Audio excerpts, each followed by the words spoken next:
Greetings, heathens and heretics, and welcome to In the Abyss. You've just got myself this week, but thankfully I've got a guest in the shape of one of the vocalists, Maxim, from, personally, one of the most exciting British bands out there at the minute, the quite wonderful Wallowing. It's an absolute pleasure, and thank you for taking the time out to join me. Yeah, cheers. Thank you for having me and taking the time to chat to me as well. Yeah, mate, look, it's I have been badgering you guys a little bit to try and get you on here because we first came across you. I think it was in the autumn last year when the first Waterstones performance kind of got out on Twitter and that. But that's where it started. But I'll come back to that a little bit later.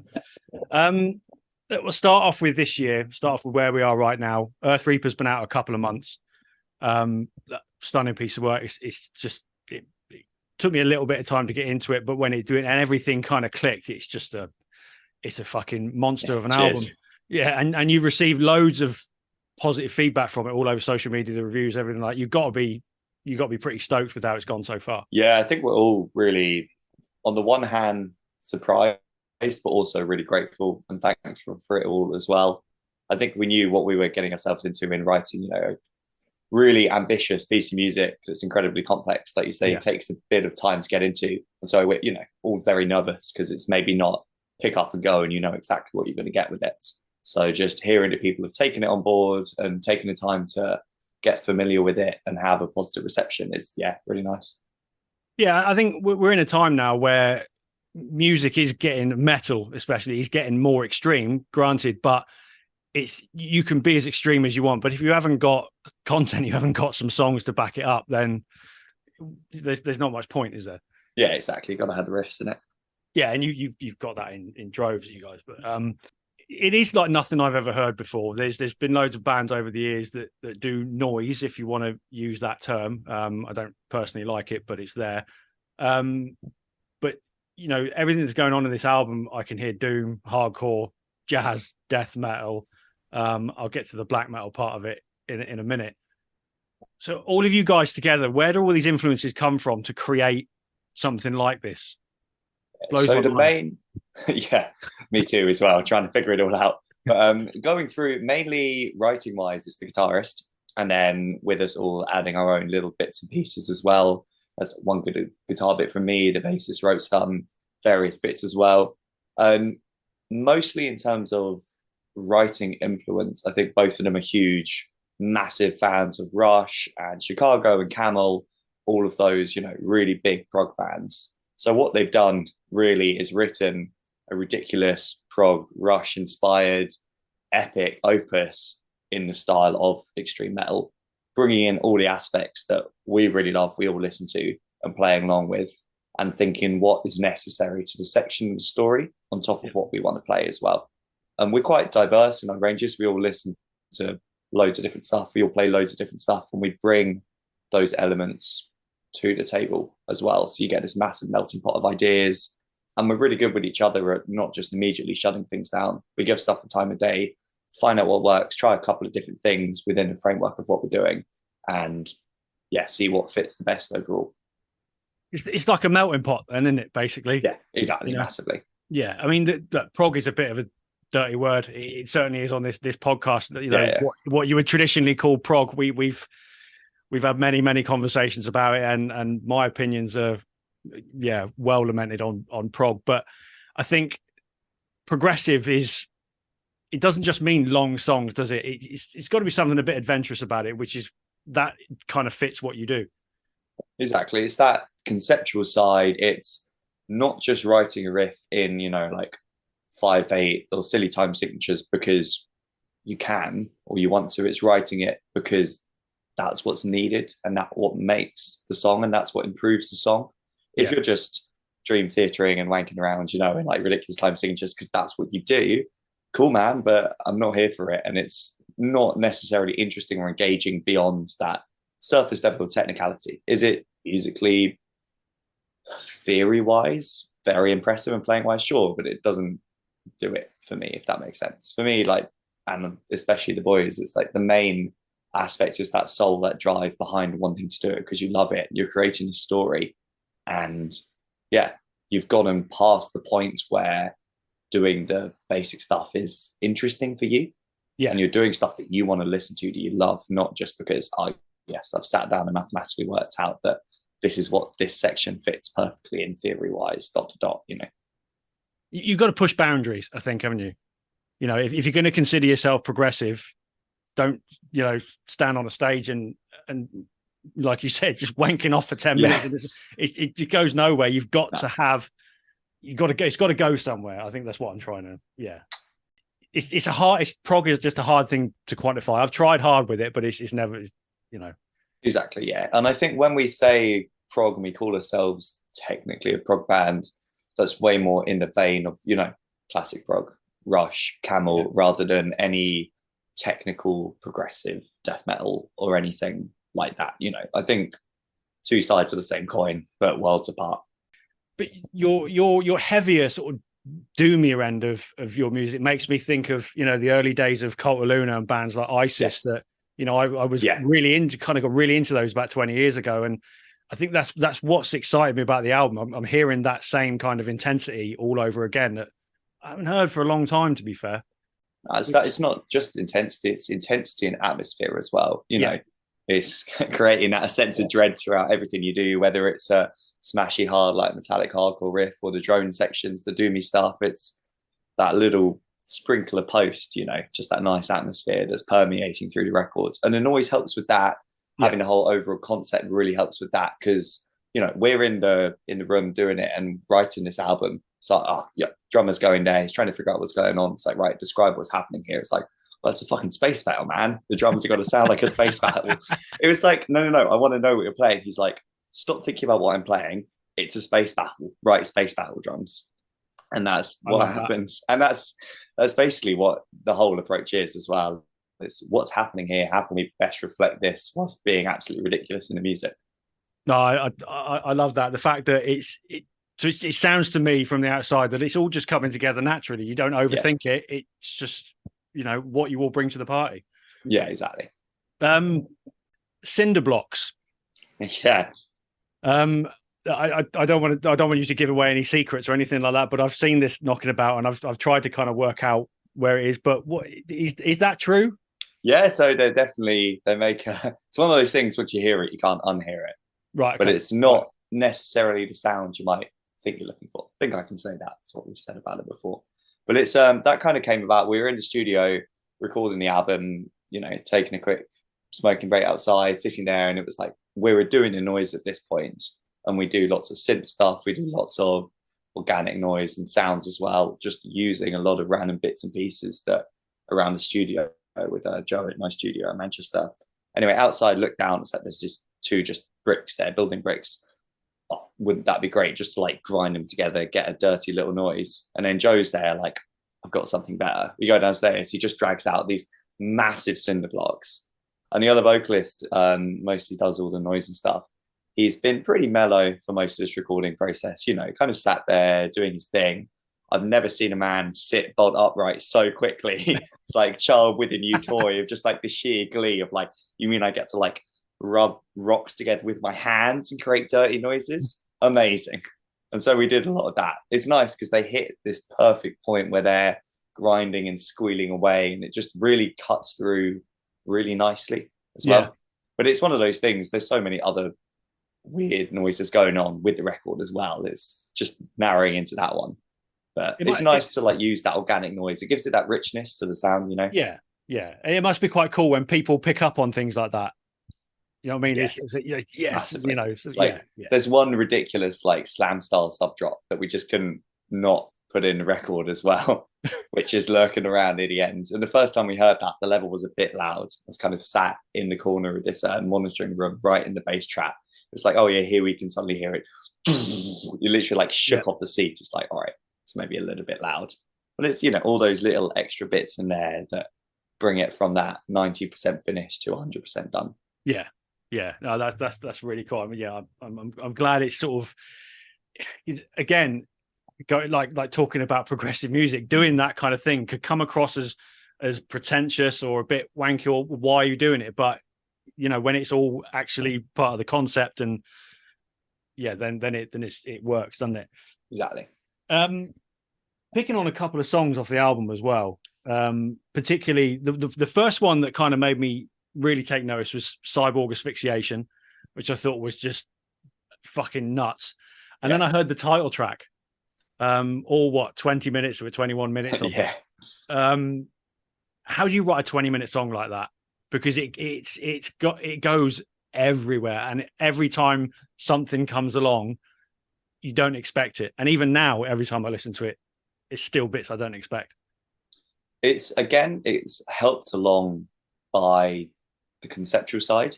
Yeah. And also separate to that, when writing the album, especially overall, when he was putting it together, it lives in his head and the guitarist's head. He was thinking how to structure the album. And we knew going into it that we were going to have shorter, longer, and then just side B. That was something that we were aware of as well. And then once the story's hammed in and you've got those different sections as well, then it starts to all come together. Each section is pieced together individually, and then it's working out how you connect them together. So there's a lot of leitmotifs in the record. So a lot of the riffs from Flesh and Steel actually come back in another form in Earth Reaper, because they represent certain characters that are there in the story.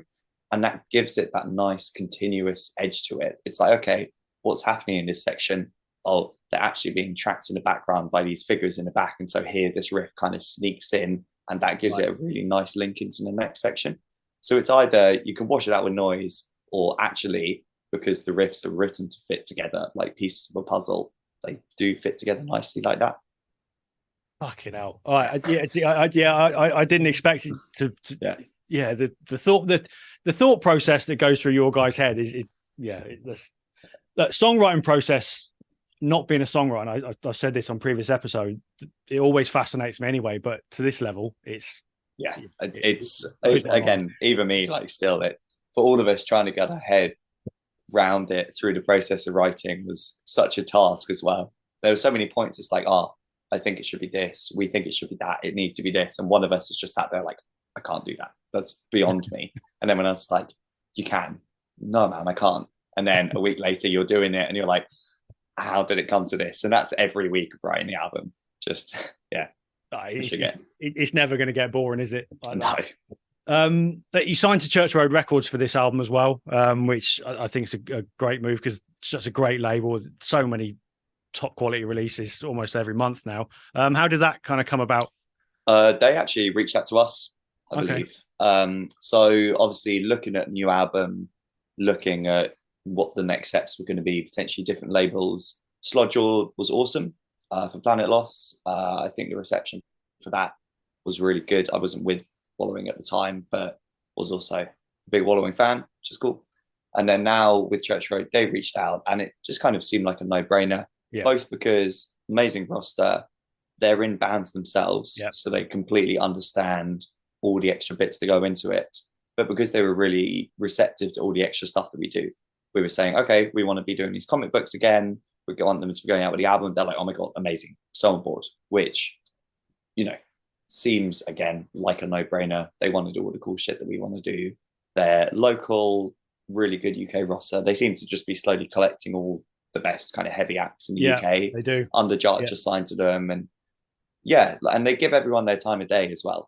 Whenever we've done a London show, chances are they've made it out, they've tried to make it out, or they've been in touch about it. They're always pushing for everything, just the nicest people as well. No, it's cool. You're right. They are picking off some really, really strong bands at the minute, and they've got to be pleased with the roster they've got, and they're really good for physical music as well. And like you say, with all the other things that you guys do, I'll come to that in a minute. They're great for vinyl. Cassettes I know are really popular again now as well. But as a metal fan, it's really important, something physical. We go on about it a lot, but whatever it is, it's great to see labels pushing that, especially smaller labels where, the financial commitment to releasing vinyl, obviously it's huge. Exactly. And the quality of it, it's been outstanding. I think the first time we all sat listening to it together on the vinyl mix, it was just silence through the whole thing as well. Normally, chatting away, whatever. Oh yeah, that sounds good. Oh, this bit, nothing. Kind of, we're just basking in the sound because it's like it's there and it's real. The record's in front of us. It's no longer this thing that we've been listening on headphones, computers, and phones. Going through the mixes and mastering for months. It's like it's here and we can hold it, and it looks sick. And the sleeve was just so nice for this one. Like the quality of it was top notch, and kind of blew us all away, I think. It is a really nice package. I've got the green vinyl and nice one. It's so good to see the artwork on 12 inches. Your logo as well is something that I love. I'm a huge fan of black metal logo. So was that the intention with it, to give it that black metal feel? So it was originally half drawn by the guitarist back when he was Wallowing was just a speck in his eye as well. I went to Luke Oram, who does the logo, does all of the comic book art and everything like that as well, and has done all the album covers for us, and basically like a sixth member of the band, how much he's contributed to it. And he drew it by hand, drew the first logo, and then with the revised ultra drippy one, did it by hand. It's a hand done logo, which is why it's the way it is. I always find hand done ones are way more organic again, and just look much aesthetically more pleasing. And I think drippy was the main component of the new one as well. Like I've got some bits and pieces, like some of the old hats with the old logo, and I remember it was kind of a shift to the new one. And at the time I was like, I kind of prefer the old one, but now I'm just like, no man, more drippy's more good. Just it looks great, and especially just seeing it on large on the record, it fits really nicely. So it does. You've got the all important symmetry as well. That's that's what it's all about. It's got to be there. But so look, let's talk about the concept as a whole then, of the band, not so much the album. The music, the visuals, your anonymity as well. What is that something that you all? I mean, you said you joined the band a little bit later, but was that the intention right from the outset, to be anonymous and to take away, names and all that? I don't think it was right from the very start. It was more about the whole of Planet Loss. The first album was written by the guitarist and wrote that himself, did everything, and then everyone came on board after, and he brought to them a fully formed album and said, I want to play this. This is what I've written. Let's figure out the other parts around it. And so that was all him. And when Wallowing first started, there wasn't the suits. There wasn't as much of that anonymity as well. It was just playing really heavy doom played by crusties, basically, at the end of the day. And then it started as a venue in Brighton called Bees Mouth. And I think that's when it started, turned up in spray painted black beekeeper costumes. And then it kind of stuck. And I think it was do one show on with the suits, one show off with the suits, tie it into the overall concept. So we've also got these comic books, these graphic novels. The main character in these graphic novels in the story, the Wobblenaut, also wears workers' outfits, the workers' uniform that looks like these original outfits. And then now the ones that we wear are styled on that. And then as it's grown and grown and grown and been more about this concept, the more important the anonymity is. It's not never find out who we are and who's in this band. It's this band isn't about us. In the same way that Sun as a band isn't about, Soma and Greg and all of that. They used to stand playing behind the amps because it's about the music. In the same way for us, it's about the concept. It's about the experience. It's about the music. By depersonalizing it from us, you're not just, here's a guy playing a prog album on stage. It's, oh man, there's like the Wobblenaut and the lights and the smoke and the lasers. Like I'm experiencing Planet Loss and Earth Reaper and all of that. And so now that it has developed and grown, that's become a much larger part as well. And that was a decision that we made specifically with this album we want it to be anonymous and faceless as well. Yeah. And we want to step ourselves away from it personally. Our names aren't on the record sleeve. It's not about us, if that makes sense. It makes it more immersive, I think. I mean, I haven't seen you guys live yet, but I get that from what I've seen so far. I'll be catching you with Frozen Soul later this year. Amazing. That's going to be really excited for that quality show. That looking forward to that. And off the back of that, Are you finding it difficult to book shows because of how you do things, or is it having the opposite effect now? It's a bit of both. We do have now, again, that we're at the level we can stipulate this is what we do, this is the live show, we have smoke, we have lasers, we have the costumes, and we have to have a PA powerful enough to be able to crank the noise out front as well. Everything else, is fine. We still like playing super crusty venues, really sticky venues, so long as we can also have those things as well. Yeah. And it might mean that it has been a little bit more difficult in some places because some places might not allow smoke or lasers, or you check with the venue before and you show up and it's like, oh, actually, we didn't read the text spec properly. You're not allowed this. Sorry. But overall, there's a load of venues that do allow all of that as well. Yeah. We're still very lucky that even with the number of venues shrinking, we're still lucky to have those spaces that we can go and do what we do. Yeah. Especially in the UK as well. There's enough of them out there still, which is great. And they've got the support, of bands, of community and everything like that. So yeah, it is important. Look, it's the small gigs now. The small gig circuit, I think, is getting more and more important. I mean, I don't know if you've seen anything knocking about on social media, but I saw a post today, not referring to you guys, and it was a picture of the Def Leppard Motley Crue show at Wembley Stadium at the weekend, and it was while Crew were playing, and the place was probably 35%, 40% full. Yeah. And so that's so you're talking 100 quid for a ticket plus your drinks and food and travel and all that kind of thing. So, these small shows now, like Frozen Soul, yourself, Celestial Sanctuary, that's a fucking killer lineup in a tiny little venue for, I think, 12 quid a ticket. Yeah, exactly. It's almost like a no-brainer for me. Different. So yeah, it's a no-brainer.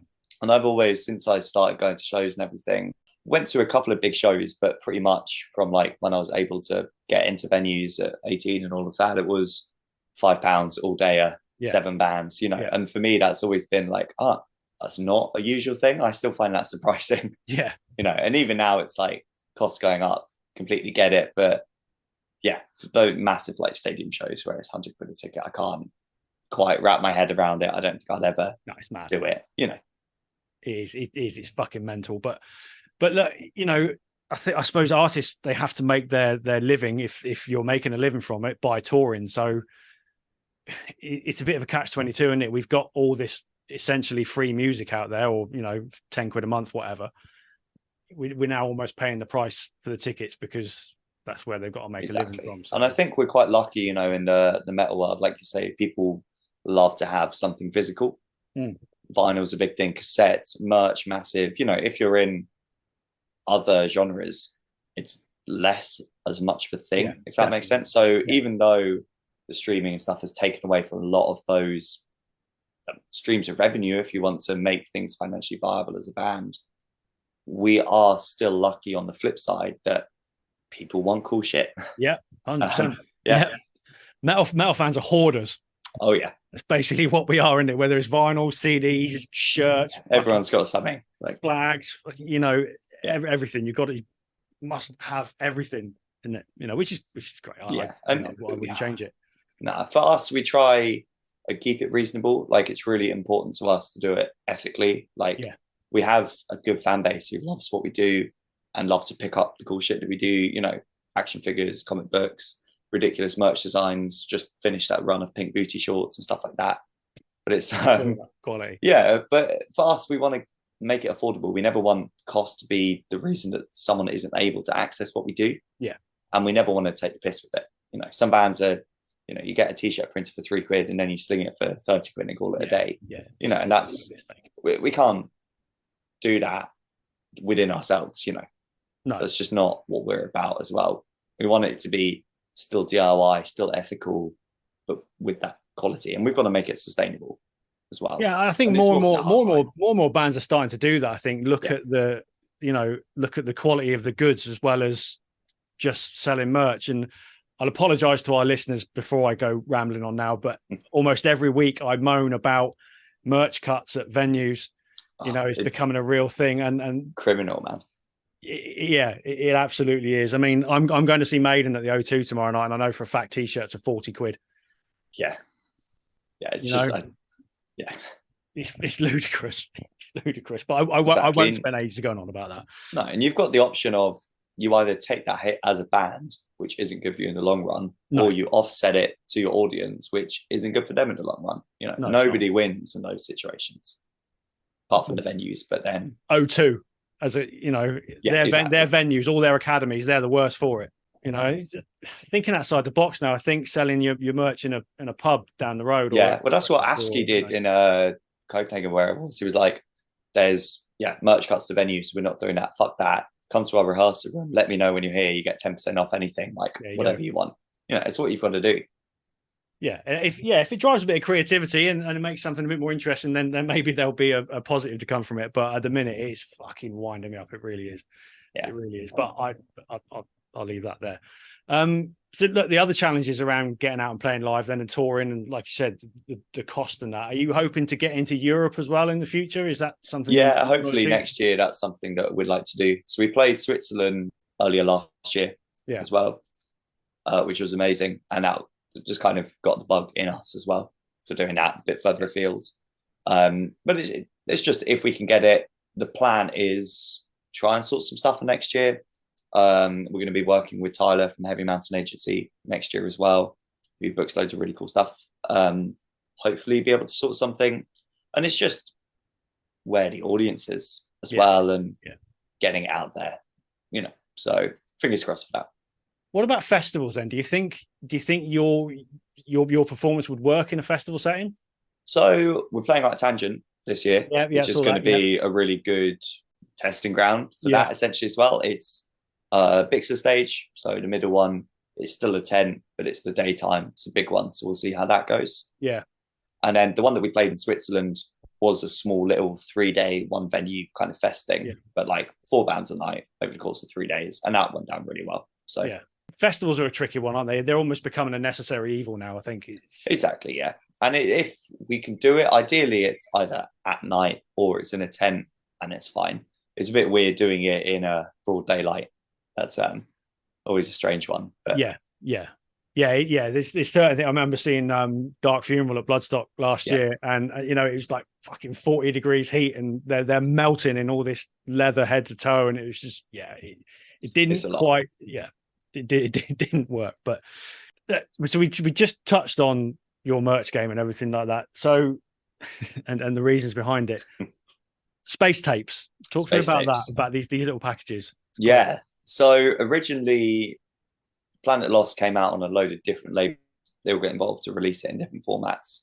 And Astro Noise, which isn't really doing that much anymore, but at the time when it was functioning as a label, put out the original Planet Lost cassettes as well, and said they wanted to do something sick with it, basically. And I think loads of ideas were thrown around. They were thinking about putting it in a asteroid, a spacey or a rock or anything, but that's obviously not the most practical thing to make happen. So it ended up being this ridiculous sci-fi space data tape essentially, and then that really latched on the idea. So now every time subsequently it's been okay, now we're going to do the space tapes. We expect that of ourselves and people expect that of us. We've got to make it even better this time. So you had the original ones, then you had the reissue space tapes. Then the space tapes for the split were just a next level step up as well. Yeah. They were the ones that all gold, fully unfolded, came with a piece of space, weird kaleidoscopic machinery, depending which version you had, all the way up to this one for the Earth Reaper space tapes, which just turned out phenomenal. So we approached a prop maker that got recommended to us. She's done loads of stuff on Dark Crystal and some of The Witcher as well. Jocelyn, I can't remember her handle or tag, but you can find it if you dig around. And just created this incredible space tape for us. It's got moving parts, it latches up as well. It's corroded metal with acid and everything. It just looks ridiculous, and I've no idea how we're going to top it for the next ones as well. But it's one of those things that was started as, wouldn't that be a good idea, and is now just a force unto itself as well, Yeah, again, it's that tangible thing in it, but that's got to be fun when you sit there. Right, how are we going to beat this? What are we going to? What can we do next? It's just at the end of the day, it's just fucking sick as well. So yeah, that's what it's all about at the end of the day, isn't it? I think the one thing I want to talk about more than anything really is Waterstones. Yes. So yeah, to sort of take you back to where this came from for us, we actually named an episode back in November. Yeah, Black Metal Beekeepers. Yeah, so we all clustered around the speaker in the car and listened to that. Can't remember where we were driving. It was appreciate that. No, it's really cool. And then when it popped up, you guys were interested. It was like, why does that sound familiar? Oh shit, it's you guys. You're the ones who did that one, which is really cool. But yeah, it's really nice to see people just like really, I don't know, just seeing that we were doing that, just be like, that's fucking sick. And for anyone, I guess, outside the UK who doesn't really know what a Waterstones is like, to be doing a gig like that in a space like that where it's normally quiet, it's normally peaceful. Yeah. You just got nice chill bookshelves everywhere, and then there's just, 5 space jumpsuited men running around and screaming and getting really sweaty. It's not what you normally expect to see. I watched it over and over again, just wondering what the fuck am I watching? And when we were talking about it, I was sort of reluctant to name the episode that, because I didn't want it to seem like we were sort of taking the piss of it almost, because I wasn't entirely sure what the concept was. And I thought, fuck it, we'll go with this, because I was really fascinated by it. And then as I started to get more and more into music, I understood it a bit more, and it makes sense. But and you've been back and done it again. Yeah. Which I don't think any of us expected to happen. No, and they reached out to us this time as well, which was, again, a bit mind-blowing as well, because we thought once we did that first one, that's it. They know what it's about now. Yeah. Never being invited back to this again kind of thing. That's really loud. But so the first time we were invited along by Tom Coles, who wrote a book on death metal. Yeah. And it was, let's get some death metal going on as well. And Tom's a good mate and sorted us out for that. And then the reaction to that was just phenomenal. So this time, because we also do the comic books and there's that link to literature, they wanted us to come and play like a arts fair as well. We brought Luke all around, the artist, along as well. He had a stand doing all his comic stuff, all his art stuff as well, which is really sick. And we brought Torpor along with us this time, 3-piece from Bristol, who were just phenomenally heavy and the nicest people in the world as well. And yeah, this time brought loads more gear, loads more cabs, loads more speakers, 215, 810, PA, powered wedges, the whole lot, just to make even more of a racket. Is that you that's crouched on top of the bookshelves in one of the photos? Yeah, that's me. I like having a good run around and perching on things. And when it's normally me running around, jumping off stuff and doing some spin kicks and having a big time. Do you think it will lead to any more kind of unusual shows? Because there's been a few, like HMV have been doing a few lately, bits and pieces. I saw a band called Endless Swarm. Yeah. I saw Karnstein, another kind of like band another one. Did, Endless Swarm just tore the fucking place apart, kind of thing. Which is so full on. But do you think you do anything more than that? More interesting? More? We'd love to if we could. Be incredible. And if there's anyone out there that wants to see us in a ridiculous place, start like badgering people, please, to get in 100%. Touch with us. Yeah, but I'll definitely back that. It's one of those things. There's something about, as a performer, playing in somewhere where you feel intrinsically that this is wrong, that you shouldn't be playing in. That's incredibly cathartic. It just brings it to another level as well. Yeah, and it puts you in that headspace, and you're like, it makes you want to perform to 110% of your ability, because you're, it's just something so completely different that you want to smash out of the park. Yeah. I get that. I mean, it's even spawned its own fucking hashtag now, Bookmosh. Yeah, he's at Bookmosh. That's it, exactly. First Bookmosh was the thing, and then now this one, I think a couple of people who were there this time who were at the first one, they were like, yeah, it was sick. I wouldn't miss this. I've told all my mates about this. We had mates come down from Sheffield and Hampshire and various other places who we were not expecting to see in Bristol as well, which was really sick. And there was like 100, 150, I'm not entirely sure on numbers, but a lot of people there as well, which when they're spread in a big old circle and all you can see is books and people, it's pretty something. So I think I like that as well, because you're on the floor in the middle of a bookshop and you've got all these people around you, and it just, the whole package just seems to work for your performance. Yeah, and it was just so loud. I cannot explain how loud it was. Just ridiculous. It's a great idea, and look, it's weird. These things are weird these days. gets out on social media, it can just go. Exactly. I saw Kerrang featured it on their news thing, which was really sick and really cool to have that on board. And that's, I think, currently on the front page of like the Kerrang website, shared by Empiricon and stuff, which is like, didn't expect to see that there kind of thing, And it's that whole, like, we're all familiar with the, what the fuck is up Denny's, and but us wanted that to be for ourselves, what the fuck is up Denny's moment of just no, it's brilliant. I hope you kind of go from strength to strength. But if you had the opportunity, then money was no object, how far would you want to take your performance, your concept? Go nuts. So we're currently, it's really DIY, and it's one of those B-movie things of the smoke and the lasers and the darkness and the lights do help it seem larger than life. If it's just in broad daylight, it's we've got 5 guys in boiler suits with some body packs and some weird looking hats going around, So anything that we could do to build on that would be great. I want, if I could spend as much money as I could, a custom body pack that I could actually drink fucking beer and water out of. So I don't have to keep faffing around, because I cannot explain to you how hot these things are. Oh my God. But also, like, we want to do some more stuff. It'd be really cool to work with Jocelyn a bit more in the future, get more stage props up going on. We did a gig with Zetra, done a few bits with them, and they've got a whole setup as well. So just, it's little things like that. It's stuff you can drape over the amps. It's if you haven't seen us live as well, we've got the noise board at the front with everything on, but often attached to the front of the noise board is this corrugated electronic metal circuitry. It's got lights in it, there's loads of dials, and just looks like something out of some like ridiculous grimy space junk film, just basically that on everything, covered in hazard tape, essentially. What is the noise board then? Talk me through that, because that's kind of the thing that stuck out the most. So it's this is I think it's like 5th or 6th iteration as well, and there's lots of different bits on there. So we've got a DI out, and our vocals go into the board, and then the noise comes out and the vocals come out. Vocals are running through some filtering, a delay, that sort of thing, so we can control that really swampy, nice kind of spacey echo vibe.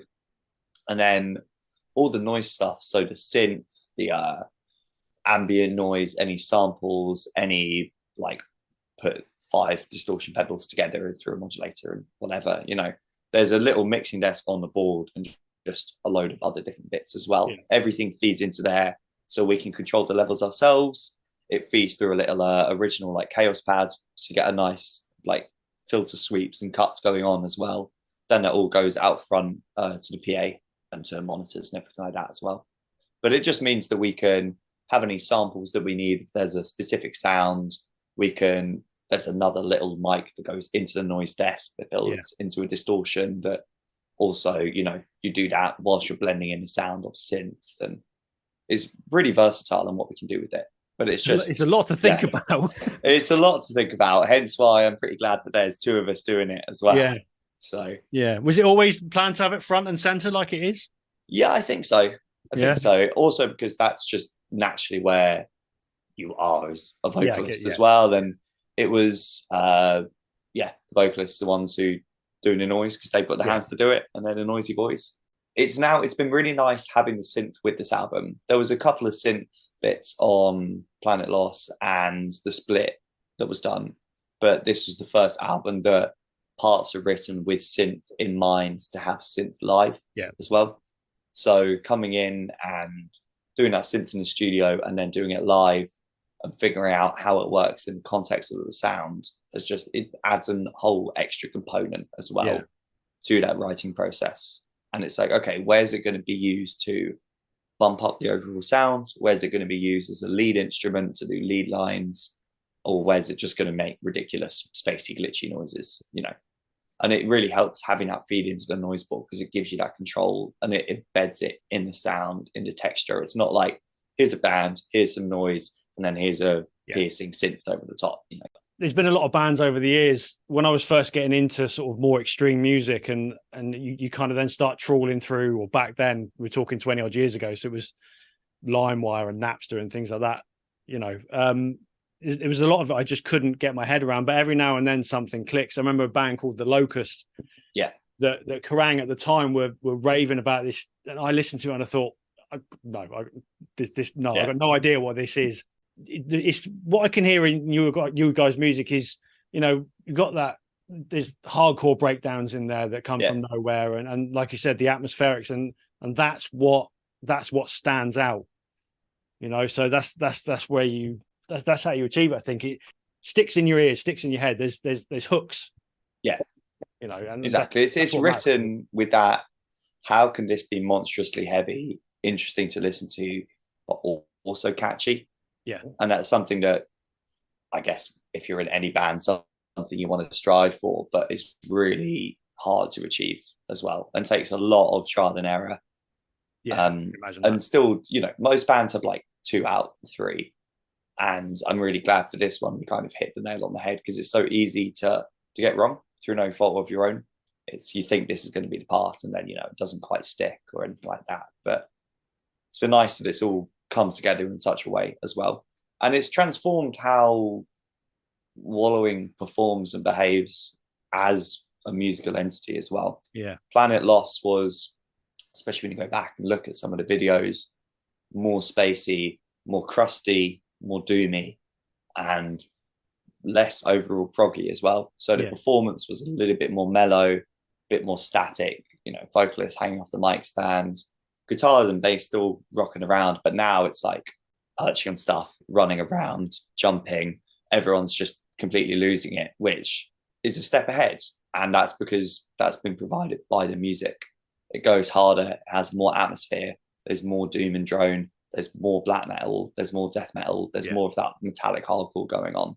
Yeah, I saw a video clip. I think it was New Cross Inn, and when you can actually get out on the floor and in and amongst people. And I've always loved that. I love it when hardcore bands do that. It's always really good. It just that interaction, and that I can see how that would really work for you guys. Exactly. And for me, like, I'm a massive fan of hardcore and like post the atmospheric black metal stuff and everything like that. That's for me kind of where I come from, like the sludgy, atmospheric black metal stuff, and then a bit of hardcore, and then like drone stuff as well, less the proggy bits, so that now there's a chance to have ridiculous screechy black metal vocals, and you're perching somewhere going, but then also a chance to run around and do some jumps and kicks. It's really nice to be able to feed all that in there, rather than just a lot of vocalists kind of stand there quite statically, which is cool, but I can never do that. I've got too much energy and to not run around like a headless chicken for an hour. Do you think the anonymity helps with that? Because you can you always just let yourself go. Yeah. For me, definitely. It's, you put the hoods on, you're going into space. You're no longer whoever you are. You are the Wobbenaut. You're in space. You're enclosed. You've got this little box that you can see through, and there's smoke and lasers, and it's just so loud. And we start and we don't stop. When we play the set, there's no breaks. There's no, okay, we're going to stop now, have a little chat, thank people for coming. It's unrelenting. Yeah. Always moving, always doing stuff, which you don't have time to think about who you are with that. You're just embodying that element, that noise that you're making as well. I've not done a Wallowing show not in a suit. Yeah. Obviously, like, the band started outside of that, but since I've been a part, it's always been in the suits. And I think it would make me feel really naked performing not wearing the suits. And I don't know actually how I'd react to that as a performer as well, just because it is such a headspace that you get into every time. Yeah. And there's some bands you go and see that you want a bit of interaction, you want a bit of banter, you want how you're doing, all that kind of thing. And then there's others you just want the performance. Yeah. I think the first words that were ever spoken in a Wallowing set, outside of just a little thanks at the end, were something had gone terribly wrong. The vocals are plugged in, and then the other vocalist just like, "Welcome to space." the first words after 5 years of Wallowing going to band, just "Welcome to space." Breakdown hits. It's like, oh, perfection. Yeah. See, there are moments like that. You'll always remember that. Exactly. It's fucking awesome. Any bands you'd like to play with, do you think, given the opportunity? Fucking all the bands, to be honest, as many as we can. We're really lucky that we've toured with loads of our contemporaries and played with loads of our contemporaries in the UK, but just bigger shows basically. At this point, like we for all of us, one of our dream bands to play with, I think, was Primitive Man, and we got the opportunity to play with them at White Hotel in Manchester last year, which was just mind blowing as well. Like if you'd told teenage me or whatever, like even any of us from a couple of years ago, that you're going to be playing this venue with this band who's been so influential and so huge, it's just mind blowing as well. That was a really big thing for us. Playing with Wiggy Dude in Switzerland was huge for us as well. That was amazing. Yeah, any ridiculous big spacey band is always going to be a good fit as well. And bands that have elements that you wouldn't normally expect. So lots of bands that have a noise element, lots of bands that have stuff that's not just your basic turn up and play ridiculous riffs as well, is always going to be a good fit. And also Burner, because we love Burner and we've been trying stuff with them for forever, and our label mates, and it just makes sense, and we still haven't managed to make it happen yet. That album is just fucking absolutely savage. It reminds me of going back to the Stamping Ground days, just brutally so in your face and so intense. It's an absolute monster of an album. Love it. Exactly. And I think all of us is like, we love their stuff, they love our stuff, and it's just continue like, right, we've got to sort a show, we've got to sort some tours, and it never quite lines up. One day you need to make that happen. You need to make that happen. Do you think though, if a slightly more mainstream metal act gave you a chance to support, would you take that kind of challenge? Definitely. It's got to bring the wob to anyone we can. It's absolutely for us. It's if we can play and there's a PA and all of that, and we've got the space, we'll show up and we'll show you that even when you're wearing ridiculous things in like 30-degree heat and you're dying, you can still put on a ridiculous show. There's no excuse at the end of the day to not bring as much energy you can, and to not just play ridiculous spacey sludgy riffs as loud as you can. So definitely, it's one of those things that the more people that know about us, we get that we might not be everyone's cup of tea, and that's completely cool. But also, the more people that we can expose to what we're doing, the better, because we really believe in it as well. So it's nice to be able to get our time of day, if that makes sense. Not in a narcissistic kind of way, but it's like we love what we do in and of itself, and to be able to share that with other people is such a joy, and to see people connect with it, that's why we do it, to make ridiculous music that we love. And as a musician, surely there's nothing better than 20 people standing in front of you with their arms folded going, go on then, impress me, and you fucking rip their faces off. It's when you're looking out and you're seeing the one geezer who's just been standing there like stony face for the entire gig, and he's just making the proper like stank face, and you're like, that's it, we've done it, we've hit the peak of the show now, can go home. It's massively satisfying, isn't it? And look, I love that. I love going to see a band and not really having great expectations and just being completely blown away. Last year saw Anal Nathrak and Psy. Amazing. Psy were a band I couldn't really get into on record, but saw them live and they just absolutely wiped the floor. I'm so jealous. They were unreal, and since then I've got a whole new love for them. So having that feeling is great. So there's a lot of bands who are stellar on record, and you go and see them and it's like, man, I should have just left it with the record. And there's other bands that you see them live and you're like, but then you listen to the records, you're like, oh, this is a completely different beast as well. And it's just trying to find that sweet spot of both as well. And I think if you can, and I think the heavy underground in the UK is really good at nailing both of those things. And if any of the, especially like Church Road lot as well, I really believe in our compatriots, I guess you want to say, that like if any of them got the chance to do a big show, they can bring a ridiculous show and then prove it on a record as well. And thankfully we're lucky that we exist in a scene which has enabled us all to get to that point. So any opportunity for any of us to break out is always going to go well. Like you're seeing with, Ithaca, with Harriet, with all of that. They've given a chance and they've been smashing it, and they're incredible. So and the mainstream music press is starting to take notice of bands like this as well, which is, and these bands are quite extreme, yet I've seen NME starting to mention bands like Harriet and that. And they had their big spread cover as well with a couple of different bits, which is really sick. And the British scene at the minute, extreme metal, death metal in particular, it's about as strong as it's ever been at the moment, isn't it? Yeah, like all the stuff, like, you know, Vacuous and Coffin Mulch and everything. It's really, really strong, and I'm so glad that it's come back in a big way as well. Yeah, you know?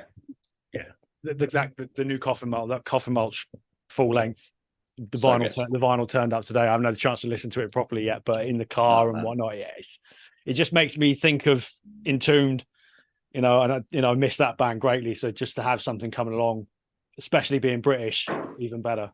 You know, and you talk about Vacuous, exactly. another great band, just absolute killer band. So yeah, it's wicked. Look, before I let you go, what are the plans now for the next sort of 12 to 18 months? You mentioned sort of try and get into Europe next year, but what else are you going to try and do to grow this monster? Yeah. As it is? So I think next year is the 5th year anniversary of Planet Lost, the first record as well. So we're looking at doing a couple of little bits for that as well. That's in the works as well for next year. Again, more shows, bigger shows. We've got this Frozen Soul one coming up, which is going to be amazing. Our Tangent coming up. We're playing up in Edinburgh for the first time as well in September, which is going to be really good. With Mastiff as well. We're doing a couple of dates with them around that. I think there's a couple of other bits potentially tentatively in the diary for early next year. Looking at doing some more support slots for big bands and bits like that as well. And just taking everything that we can get, pretty much, you know, grabbing it by the horns and pushing it as far as it will go. Yeah, and I think you've got to, haven't you? You know, if an opportunity comes along, you can't turn it down. I mean, that the sort of 3 dates with Frozen Soul is a great little package. That, you know, they go on to Bloodstock as well, which is great. But I guess for international bands now, it's difficult to be, especially from the US, to then come to Europe or the UK and Europe. I think that seems to be the struggle, to try and do both. Yeah. So, you know, when they do drop in these little shows like that, we as fans have to support it. We have to turn up, and otherwise it's just going to stop happening. Exactly. It's one of those things, like if we weren't playing, I'd be there anyway. Yeah. Like, drop of a hat as well. There's so many little amazing runs like that going on. Like, I think Regana are coming over and doing some bits with Dawn Raid, and just loads of really sick little shows that use them or lose them, you know. Yeah, there is. There's a great tour going around UK and Europe in the autumn. You got High Command and Human Nature and Ninth Realm are coming over as well. It's little things like that. These grubby little venues. Hell Ripper coming back to London bless them, in October. Really looking forward to that. They were so good with Warbringer a couple of months ago. So yeah, they've been smashing it. I saw them at a tiny venue in Brighton, Quadrant, with like 20 or 30 other people years ago. Yeah. And just even since then, to watch them go from that to where they are now, it's like they deserve this every step of the way. 100%. Like, they've been smashing it from like day one, you know. It's just fucking sick, really. Yeah, he's taken another level up, I think, with a new album, and that's come out on the stage now. And I was speaking to him after the show, and I said to him, it was Tufnell Park Dome, that show, and nice. I said, "This, you coming back to London, this is where you need to be playing, a venue this size." He was like, "No, it's going to be the Black Heart, because I want to be in a small venue. I want to be on a little stage. I want to be in everybody's face." And I love that. I love that people want to do that. It's so cool. And there's so many like big bands playing small ones, you know, even for the size of them. Fucking Converge playing at Boom up in Leeds, which is just ridiculous. Yeah. But with Caven as well, isn't it? Yeah, I think so. Isn't it? Yeah. Off the top of my head, yeah. Yeah, see, 20 years ago, I'm not a Converge fan, but 20 years ago, people would have gone absolutely apeshit for that, and it would have been moved to a bigger venue. It's just great to see stuff popping up in small venues. It's wicked to see. Thank you for giving up an hour of your Thursday evening.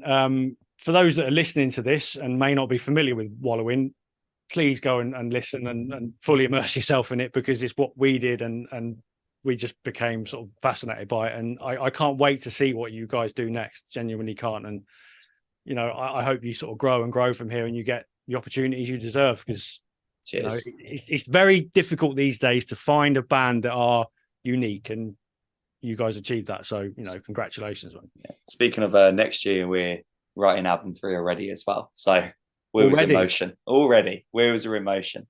Fucking hell. It's all going on. It doesn't stop me. Fuck's sake, yeah. All right, but it keeps you busy, I suppose, then it keeps you off the streets. But yeah, exactly. And thanks for having me as well. And taking the time to reach out to us to all this. It's been really sick, man. No, yeah, great. Thanks for coming on, and yeah, I'm looking forward to catching you with Frozen Soul. Really looking forward to that show. I think it could be one of the highlights of the year. It's such a good lineup. So yeah. Thanks everybody for listening this week. It's been a lot of fun. We'll be back next week with Dave from Black City Records in Bristol again. We're gonna have a little bit of fun with Desert Island Discs, but our own metal spin on it. So yeah, I'll look forward to that. Thanks for listening, and we'll catch you soon. Stay metal.